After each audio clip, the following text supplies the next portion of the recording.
All right, when we talk about urban warfare, I think anyone with a military background immediately pictures the kind of brutal, close quarters fighting that happened in Stalingrad. Yeah, I mean, Right. it's almost synonymous, isn't it? Totally. The term they use, Rattenkrieg or Rat War, really captures that sense of desperation, the fight for every inch in that ruined city. Yeah, and that really gets to the heart of what we're looking at today.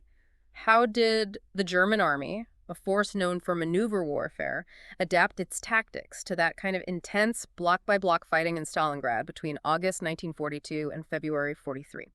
We've got some fascinating sources for this, including German field manuals from the period and even Soviet analyses of the battle. Those are really valuable insights, especially when you consider how different the fighting in Stalingrad was from the kind of lightning war the Germans were known for. Right, Blitzkrieg.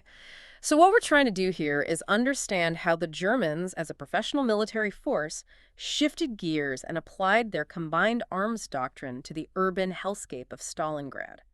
What worked, what didn't? And what lessons can we, as military professionals, take away from this brutal chapter in urban warfare? Those are exactly the right questions to ask, especially when you consider the core challenge they faced. Adapting a doctrine based on speed and maneuver to a battlefield defined by static lines and close quarters engagements. Makes sense. So, how did they initially approach this urban battlefield? Well, as you might expect from a professional army, their first instinct was to try and apply their familiar blitzkrieg formula, even in this completely different setting. Okay, so what did that look like in an urban environment? You'd typically see a sequence that started with Luftwaffe airstrikes, aimed at softening up enemy defenses and disrupting their command and control. Right, degrade their morale and their ability to respond effectively. Exactly. Then came the artillery bombardments, heavy barrages intended to suppress the defenders and really pulverize any fortifications they had. And we're talking about massive amounts of firepower here, right? Oh, absolutely. Some accounts describe the city being slathered, that's the word they used, with thousands of tons of high explosives. The goal was to physically destroy Soviet defenses, but also just break their will to fight. So a combination of shock and awe and methodical destruction of their ability to resist. Precisely. And the Luftwaffe played a critical role here. Stuka dive bombers, fighter aircraft, they were almost acting as flying artillery, targeting specific strong points ahead of the ground assault. And the ground-based fire support, equally critical. How did they manage the artillery in such a densely packed urban environment? Well, it was a carefully orchestrated ballet of destruction, if you will. Artillery, including those multiple rocket launchers, the Nebelwerfer, terrifying things, they're not always the most accurate, would saturate the target area before the tanks and infantry moved in. Right, the Nebelwerfer, known for their psychological impact as much as their destructive power. Absolutely. The idea was to create this seamless wave of firepower, starting with the airstrikes, then the artillery, then the tanks, and finally the infantry, all designed to overwhelm Soviet resistance. But this wasn't a one-sided fight, was it? The Soviets weren't just sitting ducks. How did they respond to this kind of onslaught? They adapted, and quickly. General Chukov, the Soviet commander in Stalingrad, he recognized the pattern in the German assaults. Powerful as they were also predictable. So how did he counter that predictability? His solution was brilliant in its simplicity. Hug the enemy. And he issued this directly as an order to his commanders. Break that pattern. From a military perspective, that's fascinating, disrupting the enemy's ability to leverage their strengths. But how do you actually implement that order in such a chaotic, violent situation? Chukov's order meant getting so close to the German lines, sometimes just meters apart, that the Germans couldn't use their artillery or air power without risking friendly fire. A bold move, but tactically sound. It forces the fight into those close quarters engagements where the Germans lose their advantage in maneuver and firepower. Exactly. It neutralized the strengths of the Blitzkrieg, turning it into a grinding, attritional fight. So once the initial bombardment lifted, what happened next? How did the German infantry and armor coordinate in the urban maze of Stalingrad? Well, even in this radically different environment, German doctrine still emphasized combined arms teamwork. Ideally, they wanted that seamless integration of infantry, armor, engineers, artillery, and air power all working together. But in the street fighting of Stalingrad, this often boiled down to very close cooperation between infantry and tanks. Early in the battle, you might see 3 or 4 tanks attached to a single infantry company. Wow, that's a significant concentration of armor at such a low tactical level. What was the thinking behind that? Well, the tanks essentially became mobile bunkers, providing direct fire support. They'd engage enemy positions at point-blank range, firing into windows, doorways, even collapsing walls and floors on the defenders. That kind of concentrated firepower was essential because the standard infantry rifle often lacked the punch to dislodge Soviet troops from fortified buildings. But tanks in an urban environment, they're vulnerable too. Oh, absolutely. Oh. A tank alone in the narrow streets of a ruined city is a sitting duck for infantry with anti-tank weapons, Molotov cocktails, and so on. The infantry's job was to protect the tanks, clearing routes, securing flanks, eliminating those close-range threats. It was a very symbiotic relationship, critical for their urban tactics. And the Panzer Grenadiers, the armored infantry, how did they fit into this close-quarters battle? They were perfectly suited for it. Transported in those half-tracks, they were trained and equipped to fight alongside the tanks, providing immediate infantry support and helping to seize and hold buildings. They were a crucial link in the combined arms chain. In that kind of chaotic, fluid urban environment, communication must have been paramount. How did they manage that? It was absolutely vital. Commanders relied heavily on radios and visual signals, like flares, to coordinate with supporting arms, calling in artillery, or directing tanks towards enemy positions. Precise timing and clear communication were everything for these combined arms teams. But as we discussed, the Soviets were very quick to learn and adapt. They weren't just going to sit back and let the Germans dictate the terms of the fight. How did that impact the German tactics? Yes, the Soviets were remarkably good at identifying weaknesses and exploiting them. They noticed that while the German attacks were often well coordinated on a small scale, there was a certain rigidity to them. So a lack of flexibility, a reliance on that set playbook. Exactly. If the Soviets could disrupt any part of that sequence, a sudden counterattack, disrupting communications, denying anticipated air support, the whole German assault could stall, leaving them vulnerable. An important lesson there about maintaining flexibility and the ability to adapt on the fly in urban combat. Now, as the battle dragged on and the limits of their initial approach became clear, how did the Germans adapt their infantry tactics for the brutal reality of house-to-house fighting? This is where the Sturmgruppen, or assault teams, come in. They were essentially a revival of World War I stormtroop tactics, but adapted for the urban environment of Stalingrad. For those in our audience who might not be as familiar with those tactics, can you describe the composition and how these Sturmgruppen were typically employed? Sure, these were small, highly mobile teams, usually 8 to 12 men, often a mix of combat engineers, the pioneers, and experienced infantrymen. Their equipment was specifically chosen for close-quarters combat. Lots of submachine guns for rapid fire, light machine guns for suppression, light mortars for indirect fire into buildings, demolition charges for breaching, and crucially flamethrowers for clearing out those entrenched defenders. The inclusion of flamethrowers really speaks to the brutality of this fighting. So what was their primary mission, these assault teams? They were the tip of the spear, tasked with attacking fortified positions, clearing trenches, breaching buildings, rooting out resistance in cellars, even sewers. They'd exploit any damage from previous bombardments, move through breaches, or even go along rooftops using grenades and those flamethrowers to clear out the Soviets. Sounds incredibly dangerous and demanding. It absolutely was. And regular rifle squads would follow them to secure the captured ground and mop up any remaining resistance. Do we have any examples of how effective these Sturmgruppen actually were? We do. During Operation Hubertus, the final German offensive in Stalingrad, they concentrated 5 pioneer battalions to lead the assault on the remaining Soviet-held factory blocks. With heavy artillery support, these assault teams managed to breach the apothecary's house using demolition charges. It was a successful example of surprise and speed. But I imagine there are also instances where they didn't achieve their objective. You're right. During that same operation, the assault on the nearby commissar's house failed. They couldn't find a good breaching point against the Soviet defenses, and they took heavy casualties. It shows that even these elite teams weren't invincible. They needed the right conditions and support to be effective. So a valuable adaptation, but not a silver bullet. Now, what about the more traditional firepower, artillery, and mortars? How did they use those in such a claustrophobic urban environment? They used them extensively, but their effectiveness really varied as the fighting became more localized and intense. At the tactical level, each infantry division had its own infantry gun companies and mortar batteries. They were essential for street fighting. I can imagine. But how do you use those kinds of weapons when you're so close to both friendly and enemy forces? Well, they relied heavily on mortars and hand grenades for clearing individual buildings.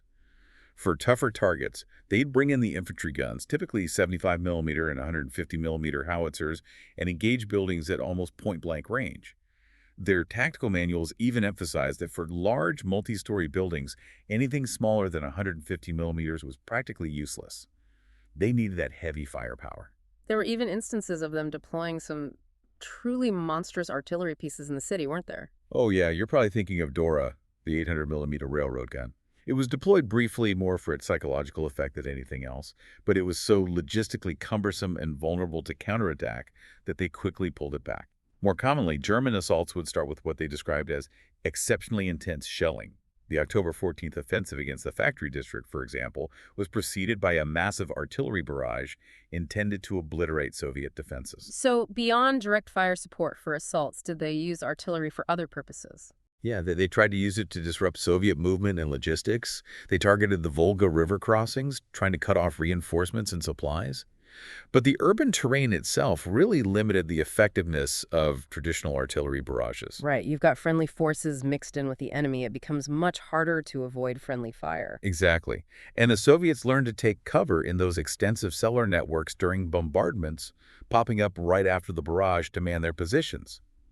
So the artillery might inflict damage and suppress them temporarily, but it rarely eliminated the resistance completely. It seems like a classic case of adapting to the realities of the battlefield. How did the Germans adjust their artillery tactics to deal with this? They started relying more on smaller, more precise fires. Often a platoon would have its own dedicated mortar support. But when they ran into those really stubborn Soviet strong points, they'd often revert to trying to saturate the area with everything that they had: howitzers, rocket launchers, even calling in Luftwaffe bombers if they could. Speaking of the Luftwaffe, let's talk about their role. We know air power is crucial in modern warfare, so how effective were they in the urban cauldron of Stalingrad? In the initial stages, they were a dominant force. The bombing campaign in August 42 was absolutely devastating. Huge swaths of the city were reduced to rubble. Their goal was to cripple the Soviets before the ground offensive even began. And the scale of the air operations was massive, wasn't it? It was. They flew something like 100,000 sorties and dropped an estimated 100,000 tons of bombs on the city and surrounding areas throughout the entire battle. Wow, those are staggering numbers. So how did they coordinate air support with the ground troops during those offensive operations? Well, the ground units would often try to time their attacks for daylight hours, when they could rely on close air support. Forward air controllers would communicate with pilots, directing them to hit Soviet strongpoints, troop concentrations, even individual tanks. Airstrikes were particularly effective against large factory buildings and those heavily reinforced bunkers that were tough for artillery to crack. But as the fighting became more and more a street-by-street affair, I imagine it became increasingly difficult for the Luftwaffe to provide that close air support. You're absolutely right. As the battle devolved into that brutal block-by-block, room-to-room fighting, air power became less and less useful. The city was constantly shrouded in smoke and dust, making it really hard for pilots to identify targets. And even more importantly, that Soviet tactic of hugging the German positions meant that calling in an airstrike risked hitting your own troops. It shows how an effective ground tactic can neutralize even a significant advantage in air power. Exactly. By October, the front lines were often just tens of meters apart. It was just too dangerous to use airstrikes effectively. And on top of that, you had the worsening winter weather and the Luftwaffe's own mounting losses. So the role shifted to smaller, more localized strikes, and eventually to those desperate attempts to resupply the encircled Sixth Army, which ultimately failed. So we've seen how the initial blitzkrieg tactics were inadequate for this kind of fight, how they adapted with the Sturmgruppen, and how the effectiveness of artillery and air support was limited. It's clear that the Germans had to constantly adapt to this incredibly hostile environment. Can you walk us through some of the key ways their tactics evolved during the battle? Well, the adaptation was a constant process, driven by the brutal reality of the urban battlefield. They started with those large-scale, division-level assaults, but they quickly learned that only small unit tactics had a chance in the dense, ruined city. So a shift from sweeping offensives to smaller, more focused actions. Exactly. They started forming these camp group and battle groups, usually at company or battalion level, basically ad hoc combined arms teams with a specific objective, like taking a building complex or a key piece of terrain. This reflects a crucial adaptation to the fragmented nature of urban combat. So they were moving away from those grand coordinated attacks and focusing on smaller, more achievable objectives. Yeah, those large-scale attacks in September, while they sometimes gained ground, they resulted in huge losses. By October and November, they were relying more on platoons, even squads, often with just limited tank or assault gun support. And as we discussed, they created those specialized storm groups with engineers and assault infantry, specifically to overcome those entrenched Soviet defenders. Did they also change how and when they attacked? Yes, at first they favored daylight assaults to maximize the effectiveness of their tanks and aircraft. They'd usually pause operations at night to consolidate. But the Soviets kept launching those effective night raids, which forced the Germans to change their approach. They started using more flares, tracer rounds, night patrols, trying to secure their lines against those Soviet infiltrators. So they had to adapt to a 247 fight, with the Soviets constantly probing their defenses. Exactly. By November, their forces were depleted, Soviet resistance was stiffening, and they'd largely abandoned those big offensives in favor of small raids and attacks, which often turned into days-long battles for a single building, sometimes even just a part of a building. It sounds like the whole German offensive effort was becoming increasingly fragmented and attritional as the battle went on. That's exactly what was happening. Those broad front attacks at the early stages gave way to these intense, localized fights. It was partly tactical necessity, only small units could operate effectively in the urban chaos, but it was also a result of the heavy losses they'd suffered. Even Operation Hubertus, their last major offensive, was an adapted tactic. They concentrated their remaining specialized engineers, recognizing that conventional infantry assaults weren't working anymore. So in a way, they were moving away from blitzkrieg and back towards something resembling the trench warfare of World War I, but with modern weapons. That's a good way to put it. They lost their initial advantages of speed and maneuver and were forced to grind it out, taking heavy losses in the process. Now, looking back at this from a military perspective, we have to assess how effective these German adaptations were. Did they actually achieve their operational goals in Stalingrad? Well, tactically, they had some successes. They did manage to capture most of the city by mid-fall 42, pushing the Soviets into smaller and smaller pockets along the Volga. When the conditions were right, their combined arms approach could still force the Soviets back, but it came at a huge cost in men and time. And the sources we have really emphasize the continued importance of tanks in this kind of fighting, although their role was obviously modified. Right. There's a German after-action report that explicitly states, despite the difficulties tanks faced in the city, tank warfare was important. They found that almost every major Soviet strongpoint had to be reduced by direct fire from tanks or assault guns, with infantry protecting them. It was still a combined arms fight, even in the ruins. So they were making progress, but at a high price. What about the broader picture? What were the limitations and ultimate failures of their approach in Stalingrad? The biggest problem was that the urban environment negated many of the Wehrmacht's core strengths. Their ability to maneuver, to achieve breakthroughs, to exploit gaps, all of that was gone in the dense, built-up terrain of Stalingrad. They were forced into a war of attrition, which was exactly what their doctrine was designed to avoid. And while the combined arms approach was supposed to deliver swift victories, in Stalingrad it produced mixed results at best. Some attacks worked, but many others failed, with heavy losses. And even when they did capture territory, holding on to it against those Soviet counterattacks must have been incredibly difficult. It was. They often found that even after heavy bombardment, there were still Soviet defenders hidden in cellars, in the rubble. Clearing them out was costly and time-consuming, and even once they captured a building or a block, holding it against those almost immediate Soviet counterattacks was incredibly tough. The casualty rates were horrific, entire divisions were shattered in weeks, and it wasn't uncommon for platoons and companies to lose 50–90% of their strength taking a single objective. Their assault troops were exhausted, and they were running out of fresh reinforcements. So a constant drain on resources for limited, often temporary gains. Exactly. As one analysis puts it, they just never had enough artillery, infantry, and tanks to do the job swiftly. So even when their tactics were sound, the execution was slow, incredibly costly, and ultimately unsustainable. And most importantly, they failed to dislodge those final Soviet strongpoints along the Volga. By November 42, the Soviets still held a vital strip of the riverbank. The Germans never fully controlled the city, never cut off those Soviet supply lines. That strategic failure is ultimately what made the Soviet counteroffensive, Operation Uranus, possible. So tactical innovation, yes, and some localized successes, but ultimately their efforts in Stalingrad fell short of their strategic goals. That's right. Their tactics, while adaptable, proved too costly and insufficient in the face of a determined enemy and the inherent advantages of urban defense. Now, to really illustrate these tactical concepts, let's look at a few specific engagements within Stalingrad. Can you give us some examples of how these tactics played out in practice? Of course. There are a number of battles that really highlight the strengths and weaknesses of the German approach, as well as the effectiveness of the Soviet countermeasures. One good example is the fight for the grain elevator in September 1942. Ah, the grain elevator. I've read accounts of that fight. A real testament to Soviet tenacity. It really was. This massive concrete structure in the southern part of the city became a focal point for a small group of Soviet defenders, maybe 50 men or so, completely cut off and surrounded, but they held out against repeated German attacks. David versus Goliath stuff. Absolutely. And the Germans threw everything they had at it. Stukas bombed it, artillery pounded it, infantry with flamethrowers and tanks attacked the ground floor. They launched 10 separate assaults over 5 days, and they still couldn't take it at first.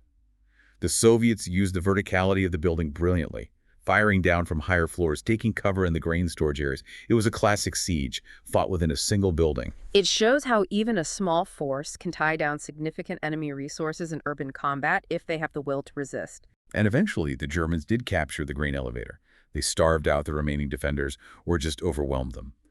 But it took a huge commitment of men and time, which highlights both the power of the German combined arms approach and its limitations against a determined defender. It's interesting that Paulus considered it significant enough to propose a special victory badge for capturing the grain elevator. It really underscores the difficulty they faced, even with seemingly small objectives. It does, and it speaks to the importance the Germans placed on securing even those seemingly insignificant points of resistance. Now, another key battle was the fight for Railway Station Number 1 in mid-September. This was a vital transportation hub, and the fighting there was incredibly fierce, with control of the station changing hands multiple times. I've read accounts that describe the station changing hands something like 5 times in a single day. Yeah, on September 14th alone, it changed hands 5 times, and then another 13 times over the next 3 days. It was brutal, back and forth fighting, some of the closest and bloodiest of the entire battle. It often evolved into hand-to-hand combat in the wreckage of the station, amongst the destroyed trains and debris. I can't even imagine the intensity of that. It was a meat grinder. And the German assault teams often operated without direct tank support there because the terrain was so heavily damaged. They relied more on flanking fire from armored vehicles positioned around the station and on mortar support. Both sides poured in reinforcements as fast as they could. The Germans finally took it, but only after fresh reserves arrived. It shows the effectiveness of those immediate Soviet counterattacks, preventing the Germans from consolidating, and the way that close-quarters urban combat negates the advantage of heavier weapons and coordinated maneuvers. It sounds like the kind of fight where individual initiative and small unit leadership really made the difference. Absolutely. And then you have Mamayev Kurgan, that dominating high ground overlooking the city. It was a key objective for both sides throughout the battle. Any high ground in an urban environment is going to be fiercely contested, I'd imagine. Absolutely. And Mamayev Kurgan was strategically vital. It offered observation over the entire city and the Volga. The fighting there in September and October was relentless, brutal. The hilltop changed hands multiple times in brutal back-and-forth assaults. Sounds like a real test of wills. It was. The German 295th Infantry Division eventually took the crest, with heavy artillery support and even using tanks on the lower slopes. But the Soviets immediately counterattacked, and control of the hill remained contested for weeks. Both sides pounded it with artillery, turning the landscape into a moonscape. The Germans eventually secured most of the high ground, but pockets of Soviet resistance held out. It shows the immense cost in manpower and resources of capturing and holding even a single piece of key terrain in this kind of urban environment. And then, of course, there were the German offensives against the factory district in October, targeting the Red October, barricade, and tractor factories. I imagine those were the culmination of all their efforts in urban combat. They were. On October 14th, they launched a massive assault on the factory district, preceded by the heaviest bombardment of the entire battle. It was the peak of their combined arms effort in Stalingrad. Assault teams, supported by tanks literally smashing through factory walls and flamethrower squads, attacked those sprawling industrial complexes. The Soviets had turned every workshop, every building into a fortress, with barbed wire, mines, booby traps. It was a nightmare to attack. And the Soviet resistance in the factories was legendary. I recall reading accounts of German assault teams being wiped out by booby traps, entire squads vanishing into the factory complexes. Yes. One account describes 18 German pioneers being killed instantly by a hidden booby trap. It really highlights the dangers those assault teams faced, even with all their specialized equipment and training. The Germans did manage to take large parts of the factories, but crucial areas, especially the basements and those closest to the river, remained in Soviet hands. It was a tactical victory, maybe, but strategically it was a failure. They couldn't completely dislodge the Soviets.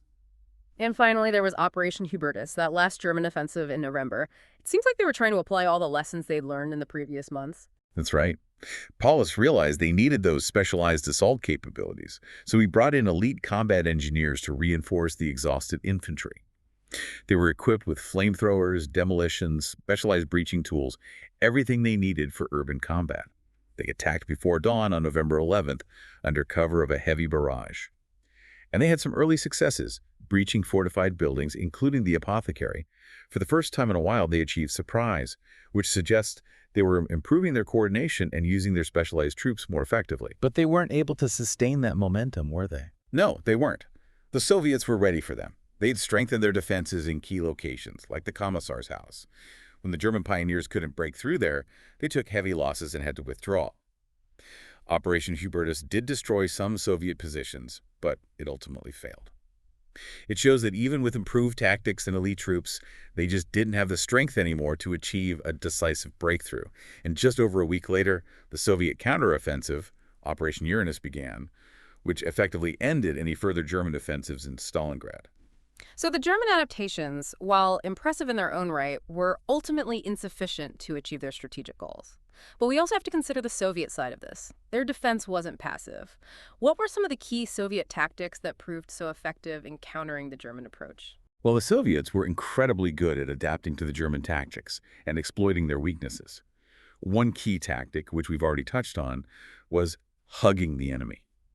By staying so close to the Germans, they effectively took away their ability to use their artillery and air power. Zhukov's order, "Don't give the Germans a single step," really sums it up.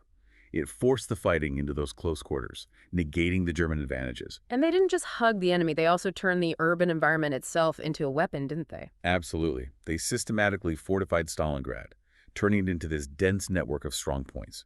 Buildings were reinforced, organized for overlapping fields of fire, creating mutually supporting defensive positions. They relied on small, mobile detachments, 20-50 men, that could act as their own little assault groups for defense and counterattacks. And they defended in depth. You might have an anti-tank gun or a hidden tank on the ground floor, machine gunners on the upper floors, and infantry with grenades in between. Streets were barricaded, snipers were everywhere. It was a layered defense, meaning the Germans had to fight for every inch, often multiple times. Pavlov's house is a famous example of this, right? Exactly. A single apartment building turned into a fortress, held out for months. These strong points channeled the German attacks into killing zones, breaking up their momentum. They turned the city into a maze of death traps. And they didn't just rely on static defenses, did they? They were also very good at using deception and ambush tactics. They were masters of it.